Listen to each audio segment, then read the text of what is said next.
party is about to start, Your Majesty. Happy Jubilee, ma'am. And thank you for everything. That's very kind. Live like royalty? Unless you're planning to marry the Queen, Buckingham Palace might just remain a distant dream. Picture this: trading in your cramped apartment for a palace with 775 rooms, its own cinema, swimming pool, and even its own postal code. Now, I've got to ask, could you handle that royal lifestyle? Let's dive into the extravagant world of Buckingham Palace. You will need a ticket to get in. Renowned as the most iconic residence of the British royal family, Buckingham Palace's origins trace back to 1703, initially constructed for the Duke of Buckingham. King George III made it a royal acquisition in 1761, and by 1837, it had become the official London base for Queen Elizabeth II. Valued at over $5 billion by Fortune, the palace's roots extend back nearly a millennium. Its earliest incarnation was as King James I Garden, housing a modest abode. In 1698, John Sheffield, the Duke of Buckingham, took ownership, commissioning William Windy and John Fitch to design a grand residence completed in 1705. The transformation into a royal haven began in 1761 when King George III bought the property, envisioning it as a retreat for his consort. Later, his ambition for the house to serve as his official London dwelling led King George IV to entrust architect John Nash with expanding the structure into a U-shaped edifice. Queen Victoria's move to Buckingham Palace in 1837 following her coronation marked a pivotal chapter in the palace's storied history.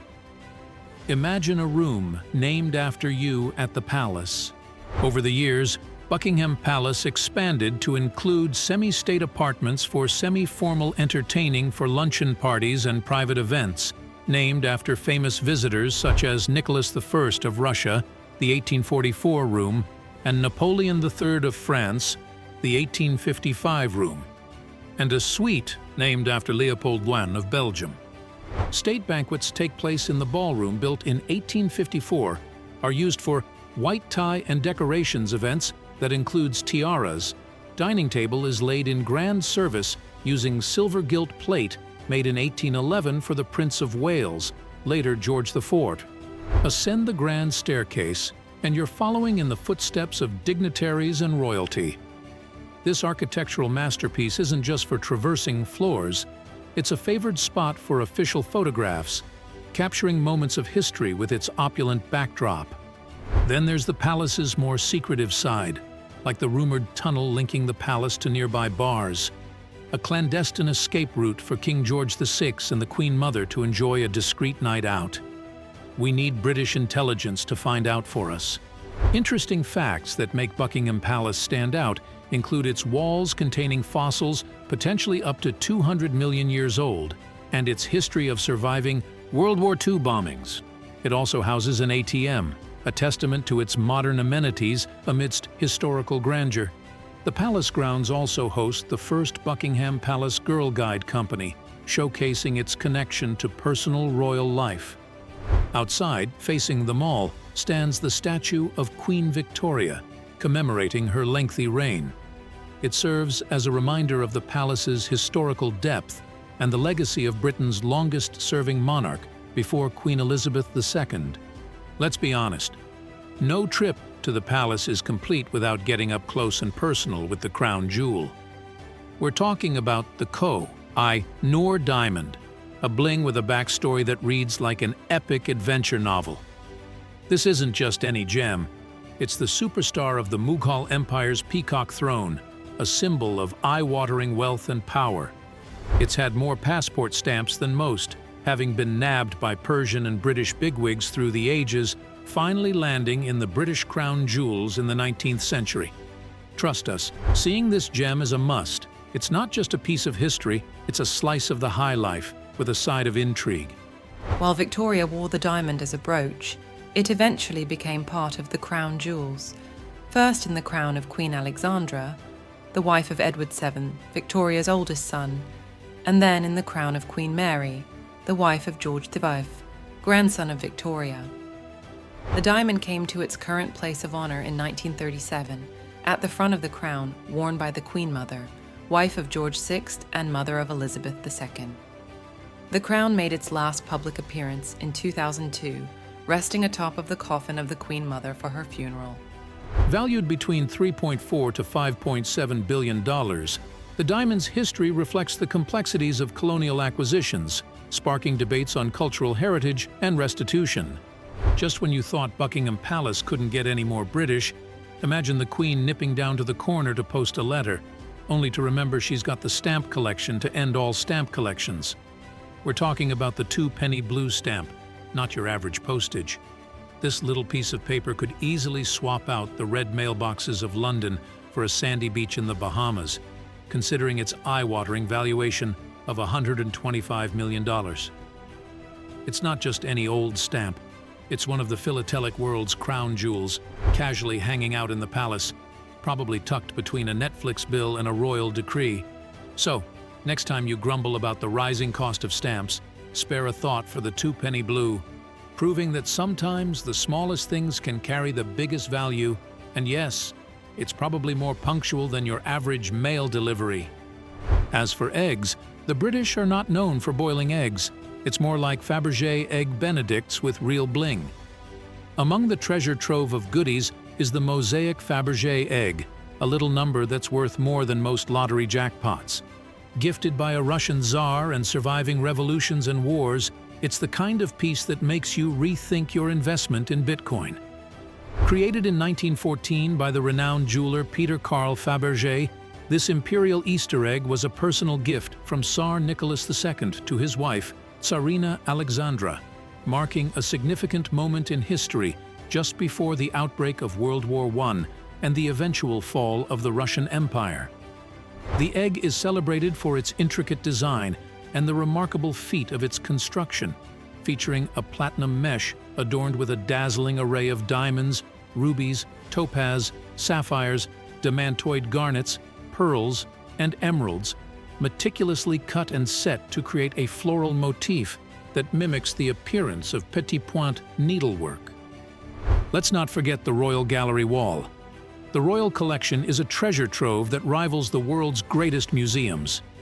Among its jewels is Claude Monet's Study of Rocks Creuse, a gem bought by the Queen Mother in 1949 for $2,300. Its value has soared into the millions, considering a water lilies painting sold for over $80 million in 2008. Today, it's one of the countless masterpieces housed at Buckingham Palace, boasting a value in the millions. Initially adorning Clarence House, this Monet now graces the Queen's Gallery, putting it on the map alongside the likes of Da Vinci, Rembrandt, Canaletto, Van Dyck, Rubens, and Vermeer. This collection is not just vast. It's a priceless assembly of art history's crème de la crème, turning Buckingham Palace into London's private Louvre, minus the queues and selfie sticks. Queen Victoria's wedding dress in 1840 was no ordinary gown. It was a trend-setting marvel that revolutionized bridal fashion. The Queen's fashion icon wasn't just about style.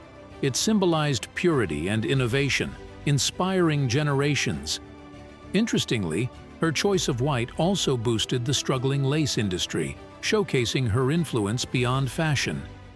Victoria's gown, adorned with lace and an orange blossom wreath for fertility, wasn't just a personal preference, but a statement that shaped the future of wedding fashion, making her dress a historical artifact of enduring legacy. Partying at Buckingham Palace is nothing short of a 24K gold-style extravaganza. In the heart of Buckingham Palace sits Queen Victoria's gold piano, a symbol of royal opulence and musical heritage.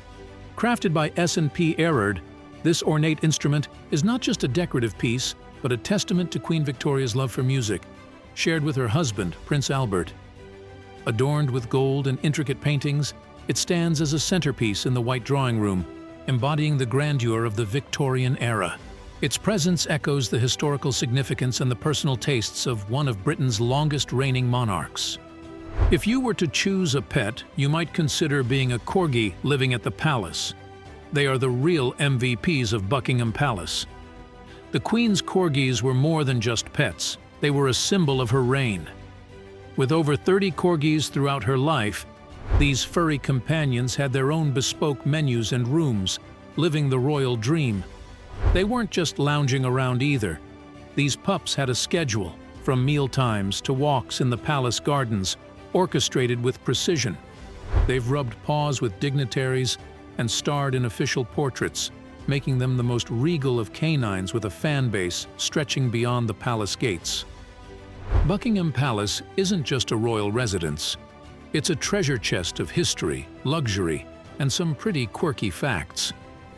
From the grandeur of state banquets served on silver gilt from the grand service to the quiet rustle of pages in the royal library, the palace is a living museum of British heritage. And let's not forget the royal Corgis strutting through the halls with all the dignity of their lineage. It's clear that every corner of Buckingham Palace has a story to tell, making it a must-explore for anyone fascinated by the blend of royal tradition and luxury. What piece of Buckingham Palace's opulence intrigues you the most?